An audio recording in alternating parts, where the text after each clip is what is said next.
এমন শান্তি দিয়ে দেব অশান্তি আর হবে না। জোরে বলেন সুবহানাল্লাহ। কোরআনকে মেনে নাও। কিরাম মানতে হবে? আল্লাহ বলছে ওরকম মানতে হবে যেমন মানা মেনেছে সাহাবারা, ওইভাবে মানতে হবে। তো সাহাবীরা কোরআন মেনে কিরকম হয়েছে একটু একটু করে বলি, এবার শোনেন, কারণ গভীর রাত তো, ফুল কোরআনের তাফসীরে গেলে আপনারা দাঁড়াতে পারবেন না, আমি সাইট মেরে যাচ্ছি। সাহাবীরা কোরআন মেনে কিরকম হয়েছে, ও গ্রামের মানুষ একটু কানটা খুলে শোনো। একটা রাখাল ছাগল চোরাতে গেছে, আর ওমরে ফারুক ঘুরতে ঘুরতে ঘুরতে ঘুরতে ঘুরতে ঘুরতে ঠিক ছাগল রাখালের কাছে হাজির। লোক কিরকম হয়েছে কোরআন শুনে আমি তুমি কেমন হয়েছে, গিয়ে বলছে এই ছাগলের রাখাল, আসসালামু আলাইকুম। ওয়ালাইকুম আসসালাম। রাখাল কিন্তু ওমরের চেনে না, বলো। তা বলছে একটা ছাগল আমাকে দে না। তো রাখাল বলছে দেখেন চাচা, আমি এ ছাগলের মালিক না, ছাগলের মালিক আলাদা। তো বলে আরে তোর আমি টাকা দিচ্ছি তো, তুই গিয়ে বলবি যে ছাগল চুরি হয়ে গেছে। তখন বলছে চাচা তওবা করে নেন। কারে বলছে তওবা করতে বলেন তো?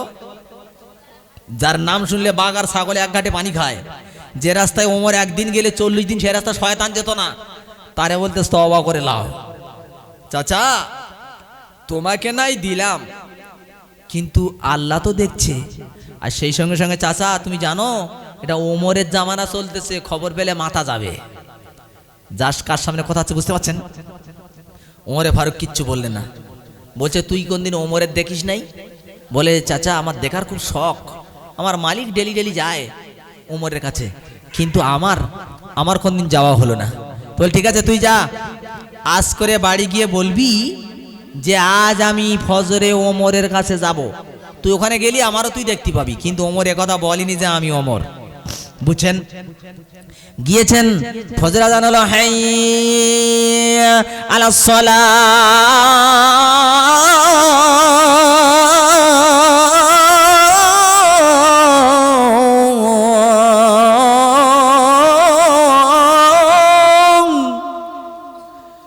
নামাজ পড়তে এসেছে, নামাজ হয়ে গেল, দেখে চেয়ারে বসে রয়েছে সেই লোকটা যে কাল আমার কাছে ছাগল চাচ্ছিল। তখন মালিকের বলছে মালিক ওই লোকটি কে? বলে ওই তো হলো ওমর। বলে আমার মাথা গেছে। বলে কেন? বলে মালিক কাল করে এই লোক ছাগল চাতি গেছিল, আমি ওরে তওবা করতে বলেছি, ও ফাঁক খুঁজতেছে পায়ে ধরবে, ফাঁক খুঁজছে পায়ে ধরবে। ওমর ফারুকটি লোক করে গেছে, ওর দিকে যে তো আসবে, কাছাকাছি গিয়ে যখন পায়ে ধরতে গেল কি, ওমরে ফারুক বুকের সঙ্গে পজা করে ধরে বলছে ওরে রাখ ছাগলের রাখাল, তোর স্থান আমার পায়ে না, তোর স্থান আমার বুকে। আমি ওমর চিন্তা করতেছিলাম আমি পৃথিবীতে চলে যাবার পর কোরআন বুঝি থাকবে না। এখন চিন্তা করলাম আল্লাহ কোরআন শরীফ যখন ছাগলের রাখাল পর্যন্ত পৌঁছে গেছে, আমি ওমরও চলে যাব।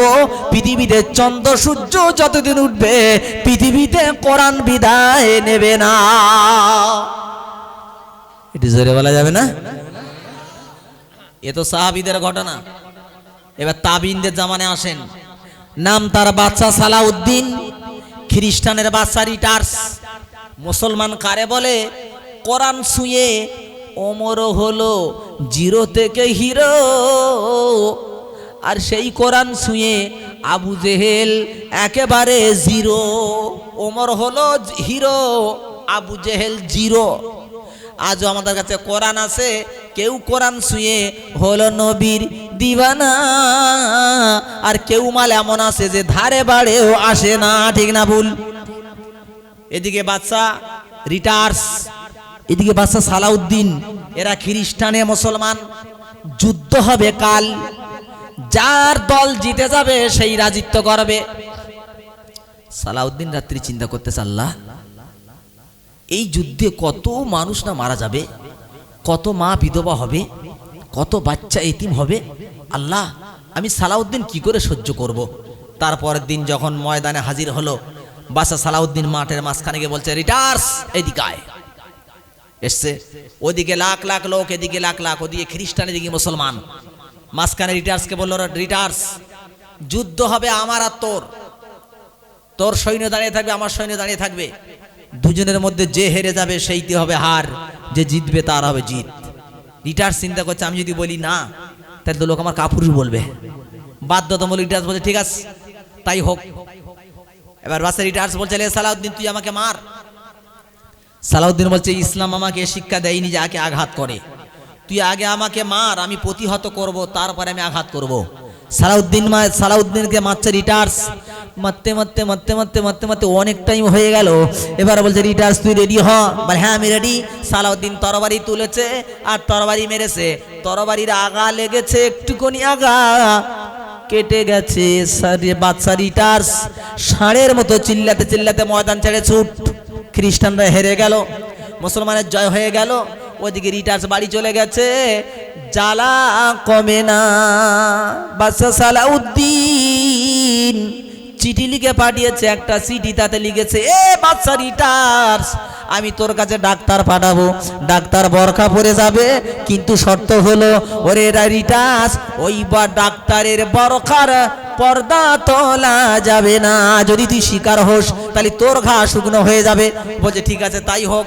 রিটার চিন্তা করছে জ্বালার থেকে বাঁচি। প্রাণের বন্ধুরে আমার, বোরকা পরে ডাক্তার চলে গেল, ইঞ্জেকশন দিল, বড়ি দিল, একদিনের ভিতরে জ্বালা কমে গেল, জ্বালা শেষ হয়ে গেল।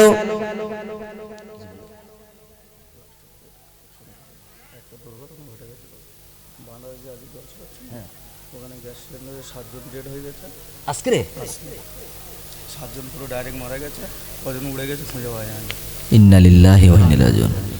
বাটরাতে আহা প্রাণের বন্ধুরে আমার, এইবারে যখন ওর ট্রিটমেন্ট করলো জ্বালা থেমে গেল, তারপরে দিন 2 দিন 3 দিন হয়ে গেল, ঘা শুকিয়ে গেল। এবার রিটার্স বলছে আমার সাথীরা আজ যখন ডাক্তার আমার চেম্বারের ভেতরে ঢুকবে দরজাটা লাগিয়ে দিবি। যখন ডাক্তার ভিতরে ঢুকে গেছে দরজা লাগিয়ে দিয়েছে, এ তখন বলছে কি হলো, কথাবার্তা ছিল কি, করতেছো কি? বাসা রিটার বলছে ওরে ওরে ডাক্তার আমি হলাম সালাউদ্দিনের শত্রু, আমার জ্বালা করছিল, ঘা শুকাচ্ছিল না, যেই সালাউদ্দিন ডাক্তার দিয়ে আমাকে সুস্থ করে দিল ওই ডাক্তারের মুখ দেখব না, এটা কোনোদিন সম্ভব না। আমার প্রাণের বন্ধু বোরকার পর্দা তুলে দেখে এ ডাক্তার আর কেউ না, ডাক্তার হলো খোদ বাদশা সালাউদ্দিন। জোরে বলেন সুবহানাল্লাহ। বাদশা রিটাজ বলতেছে হায় হায় হায়, কি মুসলমান ধর্ম, যে ধর্মের মানুষ শত্রুকে সুস্থ করে দেয়। আমি আজ এইখানে দাঁড়িয়ে কলেমা পড়ে নিলাম, আমি আর খ্রিস্টান থাকব না, মুসলমান হয়ে গেল। আমি তাই বলি দাদা ভাই, চরিত্র বানাও সাহাবীদের মতো, মহামনীষীর মতো। আমি তোমাদেরকে বলি গালে এটা জীব আছে না ভাই, জীব আছে না? জীবির শত্রু কটা? জীবির শত্রু একটা নাকি? জীবির শত্রু গালের দাঁত কটা? 32টা। ওর 32টা শত্রু। ভালো করে দেখবেন কুরবানির গোস্ত খাবার সময় আপনার দাঁতে গোস্ত ঢুকেছে, জীব দেখবেন 24 ঘন্টা গুঁতো মারতে বেরো, গোস্ত বেরো, যতক্ষণ না বেরোয় জীব চুপ করে বসে থাকে বলে মনে হয়, গুঁতো মারে। অথচ ওই ফাঁকে যদি একবার ফাঁক পেয়ে যায় জীবিরই কামড় দেয় না, দেয় না? হায় হায় হায়। ও মুসলমান, তোমার চরিত্র হবে নরম জীবির মতো, আশেপাশে শত্রু থাকবে, তুমি তার মিত্র দিয়ে, উত্তম চরিত্র দিয়ে তাদের তুমি কল্যাণ দিকে ফিরিয়ে আনবে, তোমার চরিত্র খারাপ কোনোদিন হবে না। তাই কবি বলছেন গজা মে হো তুম নাসারা তু কিয়ামত দুন মে হো নূর, এ মুসলমান হে জিনহে দেখকর শর্মায়ে হুদ। চাল চলনে হিন্দু তুমি, বেশভূষাতে খ্রিস্টান, আর মুসলমানের চলন দেখে ইহুদ করে লজ্জা জ্ঞান। তোমার চলাফেরা হিন্দুর মতো, তোমার পোশাক হলো খ্রিস্টানের মতো, ইহুদিরা দেখে থুতু বেলচার বলছে এরাই নাকি মুসলমান। একটা বার দরুদ শরীফ পড়ে তো আল্লাহুম্মা।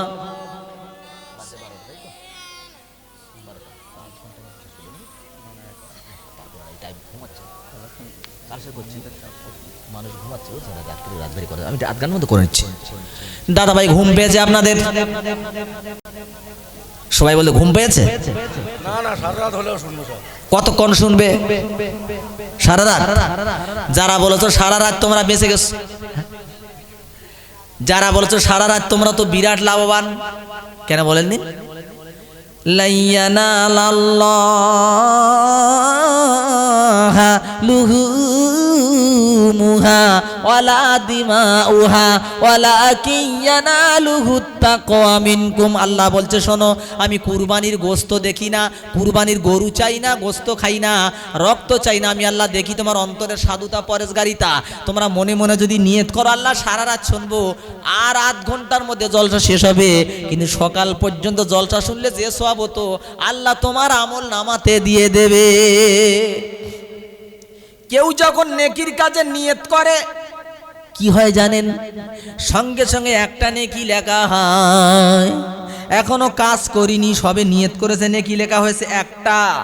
আর যখন নেকির কাজটা করা হয়ে যাবে আল্লাহ বলে মানজা আবিল হাসানাতি ফালাহু আশরু আমসালিহা। যখন 10টা ফের যখন এক নেকির কাজটা করে ফেলবে 10টা নেকি 10 গুণ তার পাশে লেখা হবে। বলেন সুবহানাল্লাহ। দেখেছেন? বললাম না রাত্রি, এখন মানুষের সেই সেন্সার নেই, মানে নার শরীর নিস্তেজ হয়ে গেছে, শরীর টানার মতো ক্ষমতা নাই, বুঝছেন না?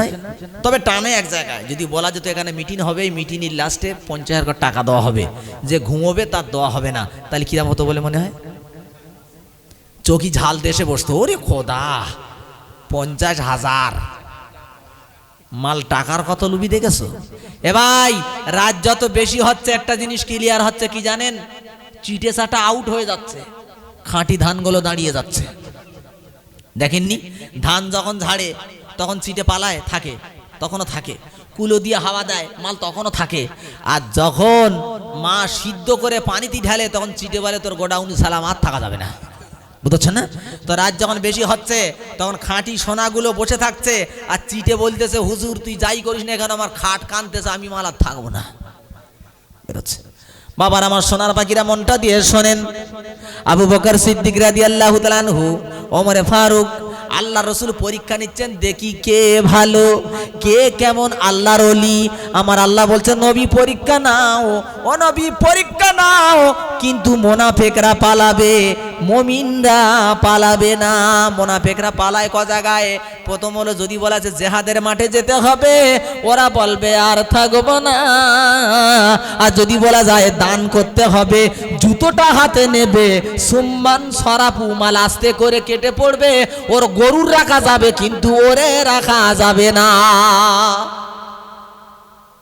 যারা পালিয়েছে বলে যাক আগে পেলিয়েছিল ওর পিঠ ভেসে গেছে, না ভাই যারা পালিয়েছে তোর পিঠ বাসেনি। দান চাইলে জুতো নেবে, আর সুম্মান সরাফু টুক করে কেটে পারবে, ওর গরু থাকবে তো ও থাকবে না। এটা মোনাফেকের নমুনা। এনার পালাবে কে কে চিন্তা করে পালাও। জি আল্লাহ নবী বলছে মাল দাও, মাল দাও, রসুল বলছে মাল দাও। ও সোনার চাঁদ উসমান গনি বলতেছে আজকে আবু বকরকে হারাবো, আলী বলতেছে আবু বকরকে হারাবো, ওমর বলছে আবু বকরকে হারাবো। কেন জানেন? প্রতিযোগিতা হতো সাহাবীদের সময়, প্রতিযোগিতা হতো দান করে কে হারাতে পারবে, তাহাজ্জুদ পড়ে কে হারাতে পারবে। আমাদের প্রতিযোগিতা হয় দুতলা কে করতে পারবে, চারটা কে করতে পারবে, 5টা ভালোবাসা কে করতে পারবে, জলসার দিনে 10টা মেয়ের গায়ে ধাক্কা কে মারতে পারবে। সকালবেলা গল্প করবে কাল 10টা মেয়ের ধাক্কা মেরিস, বুঝছো? এইবারে মাল আসতেছে, মাল আসতেছে, সবাই মাল আনলো, আবু বকর এলো। আবু বকরের বাপ আবু কোহাফা বাড়ি এসে বলছো আমার নাতি আসমা, তোমার আব্বা তো জেহাদের মাঠে গেছে, বাড়িতে কি রেখে গেছে? আসমা কেমন মেয়ে দেখেন, বলছে দাদু চিন্তা করো না, করো না, আব্বা অনেক কিছু রেখে গেছে। আবু কোহাফা চলে যাচ্ছেন, মাঝখানে চিন্তা করতেছে কোথার মধ্যে ভেলতাল আছে, ঘুরে এসে বলছে হ্যাঁ রে নাতি দেখি তোর আব্বা কি রেখে গেছে বল। বলে আমার দাদাজি আব্বা বাড়ি থেকে যাওয়ার সময় আল্লাহ আল্লাহর নবীর নামটুকু রেখে গেছে, আর কিছুই রেখে যায় নাই। বলেন সুবহানাল্লাহ। মাল যখন দেওয়া হয়ে গেছে, ওমর হাসতেছে। আমার নবী বলছে, ওমর তোমরা এলে, আবু বকর কই? ডান দিকে তাকায় থাকে খাম্বার আড়ালে আবু বকর সিদ্দিক দাঁড়িয়ে অজার নয়নে কাঁদতেছে, হাতে একটা ছোট্ট থলে আছে। আল্লাহর নবী হাত থেকে থলেটা নিল, আর থলেটা খুলে দেখে কয়েক কেজি গম আর মাত্র কয়েকটা টাকা। নবী আমার মালগুলো সব মালে ছড়িয়ে দিয়ে বলতেছে, আবু বকর জিতে গেছে। সাহাবীর বলল, হুজুর কি করে আবু বকর জিতলো? আমাদের মাল তো এত এত মাল। বলে, আচ্ছা ওমর তুমি কতটা এনেছো আর কতটা বাড়ি রেখেছো? বলে, হুজুর অর্ধেক এনেছি, অর্ধেক রেখেছি। আচ্ছা বাবা আবু বকর তুমি কতটা এনেছো? আবু বকর কান্না ভেজা কণ্ঠে, অশ্রু ভেজা নয়নে বলেছিলেন, মাল দৌলত দেখে ভি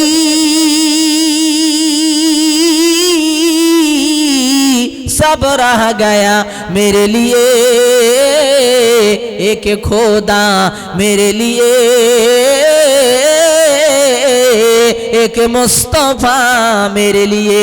या রাসূলুল্লাহ মাল বলতে যা ছিল সব আপনার কদমে এনে হাজির করেছি, আর বাড়িতে শুধু আল্লাহ আর নবীর নামটুকু রেখেছি। জোরে বলা যাবে না? রাসূল বলেছে, আবু বকর তুমি যেদিন জান্নাতে যাবে, জান্নাতের সব দরজা বলবে উদখুল মিন বাবি। ও আবু বকর তুমি আমার কাছে এসো। ও জান্নাত বলে, আবু বকর আমার কাছে এসো। রাসূল বলেছে, দানীরা দান করে, তুমি দেখবে মুমিনের টাকা আল্লাহ নেয়, আল্লাহ বেঈমানদের টাকা নেয় না। আল্লাহ রাসূল বলছে, খেয়াল করে দেখো, মুমিনদের কাছে যখন চাবে তখন পাবে। যেমন প্রেমিক প্রেমিকা যারা প্রেম করে, তখন প্রেমিকা যখন চায় তখন পায়, যেখানে ডাকে সেখানে যায়। এটা হলো প্রেমিক প্রেমিকার অরিজিনাল নমুনা। যদি নকল প্রেমিক হয় ওরম কাজ করবে না। আসল প্রেমিক রেজওয়ানের মতো জীবন দেবে, ও পিছপা হবে না। তো রাসূল বলছে, আল্লাহর দিবানা যারা হবে, তুমি যখন হাত পাতবে তখন তো তারা দেবে, সে কম হলেও দেবে, তাদের দানের হাত কোনোদিন কমবে না। জোরে বলেন সুবহানাল্লাহ। প্রাণপ্রিয় বন্ধু, এতক্ষণ আমার ভাই অনেক টাকা পয়সা আপনাদের কাছে তুলেছে, আমি দেখেছি। আমি ঠিক লাস্ট পজিশনে এসে 1 ঘন্টা পার করে নিয়েছি। নিয়ে এবারে আপনাদের রিকোয়েস্ট করব, এটা হেফজখানা তো, হেফজখানা, হাফেজে কোরআন আপনি পড়তে পারেননি, আফসোস করবেন না, আপনার একটা জায়গা আছে। মা বাপের খিদমত করতে হয়, মা বাপের খিদমত করা ফরজ। আপনি যে সময় শুনেছেন মা বাপের খিদমত করা ফরজ, তখন আবার বাপ মা মরে গেছে, কি করবেন? আল্লাহ রাসূল বলছে 4টে কায়দায় মা বাপের খিদমত করা যায়। খিসালুহু আরবা, 4টে তরিকায় মা বাপের খিদমত করা যায়। আর দুআউ লাহুমা ওয়াল ইস্তিগফারু লাহুমা ওয়াল ইনফাদু আহাদিহিমা ওয়া ইকরামু সাদিকিহিমা। 4টে কায়দায় মা বাপ মরে গেলেও খিদমত করে সওয়াব পাওয়া যায়। বলেন সুবহানাল্লাহ। ঠিক তুমি কোরআন পড়তে পারোনি, বিরানা ঘর হয়ে গেছো, তুমি কবরে শুয়ে শুয়ে যদি পেতে চাও, ও পৃথিবীর মানুষ শুনে রেখে দাও, মসজিদে দান করলে, মসজিদ যখন নূতন করে নির্মাণ হয় তখন তোমার দানের সওয়াব বন্ধ হয়ে যায়, কিন্তু মাদ্রাসায় দান করলে জীবনে বন্ধ হয় না। কেন না? তুমি যে চালটা দিয়েছো, ওই চাল খেয়ে যে বাচ্চাটা আলিফ লাম মিম জালিকাল কিতাব পর্যন্ত শিখেছে, ব্যাস ওর কাছ থেকে ছাত্র বা ছাত্র তৈরি হতে হতে হতে কিয়ামত পর্যন্ত তুমি কবরে শুয়ে শুয়ে ওর সওয়াব পাবে। একবার জোরে বলেন সুবহানাল্লাহ। এজন্য প্রাণের বন্ধু, আপনি চলে যাবেন, আমি চলে যাব, দুনিয়া থেকে যাবে, এখানে কারোর কেউ কিছু নিয়ে যেতে পারবে না। এই দুনিয়ায় 100 বছর আগে কে কে ছিলেন? হাত তোলেন দেখি। 100 বছর আগে কে কে ছিলেন? ভাই ছিলেন কি? ছিলেন না ভাইজান? কেউ ছিলাম না। তাহলে 100 বছর আগে আমরা যারা আছি কোনো মায়ের লাল ছিলাম না। আর এখন থেকে 100 বছর পরে কে থাকবেন? কে কে হাত তোলেন ভাই? আসেন খবর। 100 বছর পরে এখান থেকে থাকতে পারবো বলে মনে হয়? 100 বছর আগে ছিলাম না, আর এখন থেকে 100 বছর পরে গিয়ে মার গর্বে যে আছে ও থাকবে না। এই জমিনে আবার একজন এসে বলবে আমার আমার। আল্লাহ তো বলছে ওয়ামাল হায়াতুদ দুনিয়া ইল্লা মাতাউল গুরুর, দুনিয়াটা ধোকার সামান, ওর পিছনে পড়ো না। কবিতে বলছেন আর দুনিয়া জিফাতুন, দুনিয়াটা হচ্ছে মরা ছাগল, অতলিবুহা কিলাব, আর মরা ছাগলকে খোঁজে কুত্তা। আরে শুনে রেখে দাও, যারা ইসলাম ছেড়ে, দিন ছেড়ে, মাদ্রাসা মসজিদ ছেড়ে শুধু দুনিয়া কামাচ্ছে, ওরা হলো কুত্তা। আর দিনের মধ্যে থেকে মাল আল্লাহর রাস্তায় দিয়ে যারা চলতেছে, এদেরকে কুত্তা বলা যাবে না। আর দুনিয়া জিফাতুন, দুনিয়াটা পোষা ছাগল, ও তলিবুহা কিলাব, আরে তালাশ করে কুত্তারা। তো রসুল বলছেন সাবধান, যে মাল পেলো মালের হক আদায় করলো। কি হক? মা বাপকে খাইয়েছে, বিবাল বাচ্চা খাইয়েছে, এতিমদের খাইয়েছে, দুস্থদের দিয়েছে, মাদ্রাসাতে দিয়েছে, ও দুনিয়া কামাক, ওর দুনিয়াটা খারাপ নয়। কিন্তু এগুলো ছেড়ে যে শুধু আমি বড় হব কি করে, নিজেকে তারাপথ সাজাবো কি করে, এই চিন্তা করতে যারা দুনিয়া কামিয়েছে, ওদেরকে কুত্তা বলেছে। আমি বলতে চাই দাদা, আমি একটু প্রাণটা ভরে দোয়া করব তার জন্যে। কি দেবেন আর কত দেবেন আমি বলবো না, তবে কেউ এই ছেলে এই এক নম্বর এত এই উখানে বেশো কর, যা এক্ষুনি চলে আসবি তো ভাইজান। যা দেবেন তাই নেবো, 1 কেজি দিলে 1 কেজি, 1 বস্তা দিলে 1 বস্তা, যা বলবেন। আমি মুসাফির, আগামীকাল আল্লাহ বাঁচিয়ে রাখলে আমি আরামবাগ পৌঁছাবো। মিডিয়াতে আপনাদের নামটা বলে দেবো। কি গ্রামের নাম বলেছো? পুনপুয়া। আমি নাম বলে একটু লিখে নিয়ে যাব যে পুনপুয়া গ্রামে একবার একজন পকেট মেরে চলে যাওয়ার পরও এরা এমন প্রেমিক, এরা আল্লাহকে রসুলকে ভোলে নাই। কোন বন্ধু যা দেবেন একটা নাম বলতে পারবেন? কি দেবেন আপনি? একটা নাম চাই, স্রেফ এক। যা দেবেন, চাল দেবেন কি পয়সা দেবেন, যা দেবেন নামটা বলবেন, লিখবো, আর তার নামে একটু খাস করে দোয়াটা করবো। একটা বন্ধু বলেন, যদি বলেন 5 কেজি চাল তাও নেবো, 1 কেজি চাল তাও নেবো, 100 গ্রাম চাল তাও নেবো। মাশাআল্লাহ। সোহরাব মোল্লা নামেতে বাবাজি সামনে বসেছিল, আর তাই তো 500 টাকা খোদা মাদ্রাসাতে দিল। ও গো খোদা বাড়ি তালা তোমার খাতায় তুলো, আর কিয়ামতে ডেকে বলো সোহরাব তুমি বেহেশতেতে চলো। সোহরাব নামেতে বাবজি থাকিতে না পেরে 500 টাকা দিল মাবুদ বিশ্ব নবীর ঘরে। মোমেন করে তুলো খোদা কিয়ামতের পরে, দয়া করে দিও তুমি তোমার জান্নাত ঘরে। বলেন আল্লাহুম্মা আমিন। একজনা মেয়েদের দিকে যাও, মেয়েরা আছে এখন বলে মনে হয় এখন অনেক মেয়ে আছে। আমি জানি যে কটা আছে খাঁটি সোনা, মিস হবে না। এক আমার দিকে হাত বাড়াও। বাবুজি ওখান থেকে থুরু, তুমি উঠে না, এখানে বলো।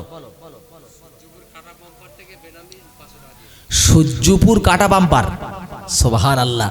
ফুল বাগানে থেকে ও মালি ফুলের রসনা পায়,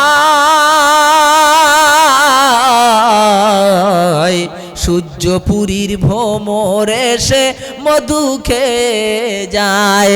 এটা পুনপুয়ার মৌচাক, আর সূর্যপুর থেকে এসে সোনার বাপজি আমার 500 টাকা নগদ দিল।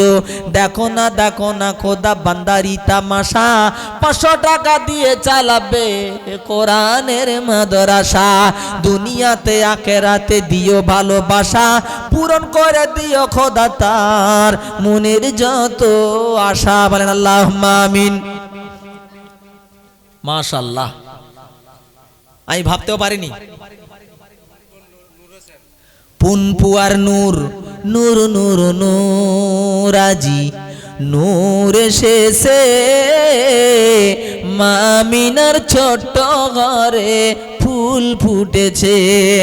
আয়কে দেখবি নূরেরই পুতুল, মামিনার কোলে দোলে মুহাম্মদ রসুল। আমার নূর ভাই 200 টাকা নগদ, কি নাম? ওয়াহিদ্দিন মোল্লা। ওয়াহিদ্দিন মোল্লা 500 টাকা বাকি ছিল। বাকি এই এই এই এই ছেলে, ও শুনতে পায় না, ও বলতে এদিকে তাকালি তো ধরবে, বুঝতে পারছেন না? ওইভাবে পালা। এই খবরদার কাজ করবেন না। ওয়াহিদ্দিন ভাই থাকিতে না পেরে 500 টাকা দিল, দেখো খোদা তোমারই ঘরে। কি নাম? বিনান। গোপনে গোপনে করলো 500 টাকা দান, আর গোপনে গোপনে খোদা ইমান বাড়িয়ে দেন। তোমার নাম রহমান, ইমান বাড়িয়ে দেন। বলেন আল্লাহুম্মা আমিন। ভাইজান, একটা আশা করব, তোমাদের এই এতগুলোর মধ্যে সবার কাছে দিয়েছো, দান করেছো, আর আমি গুনাহগার হাবিবুল্লাহ তোমাদের কাছে নতুন এসেছি, বুঝলেন তো? একটি বার আমার কাছে তোমাকে স্যালেন্ডার করে দেখো। একটা বান্দা চাইবো মাসে 1 করে দিয়ে 5,000 টাকা, মাসে 1000 করে দিয়ে 5 মাসে আদায় করে মনদের বলে যাব। সির্ফ একটি বান্দা, তাহলে আজ আমার কলিজাটা ভরে যাবে যে পুনপুয়াতে মানুষ হার মানে নাই।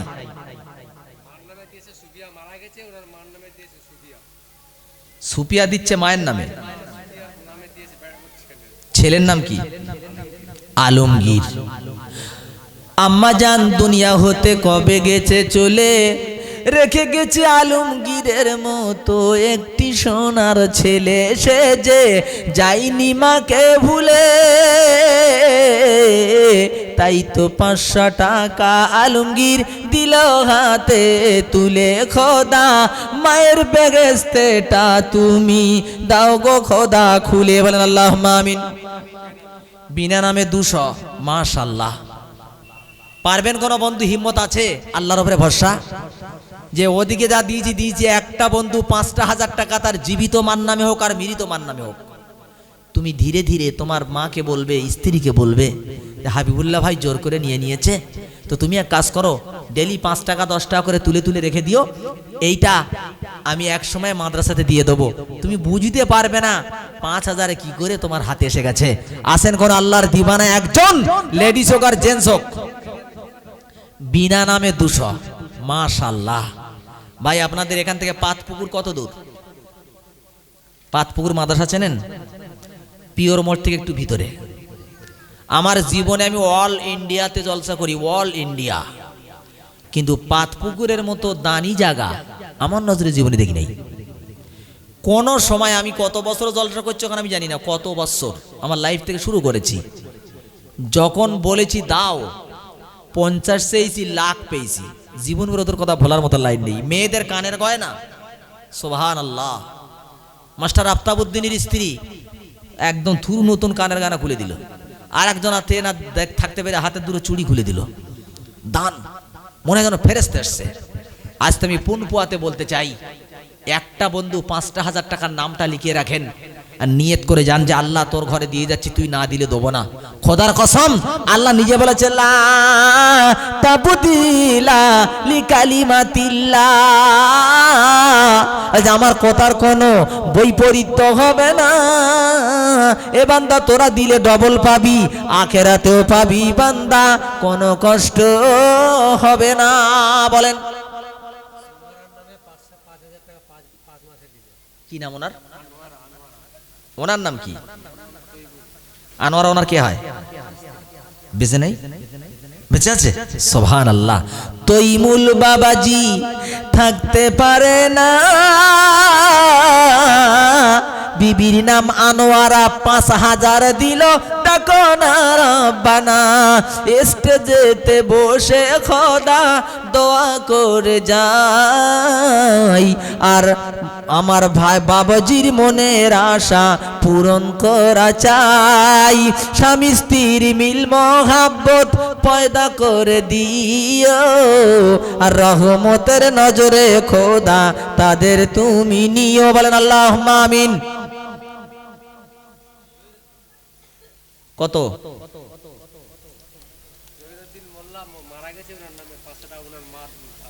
মা দিচ্ছে ছেলের নামে।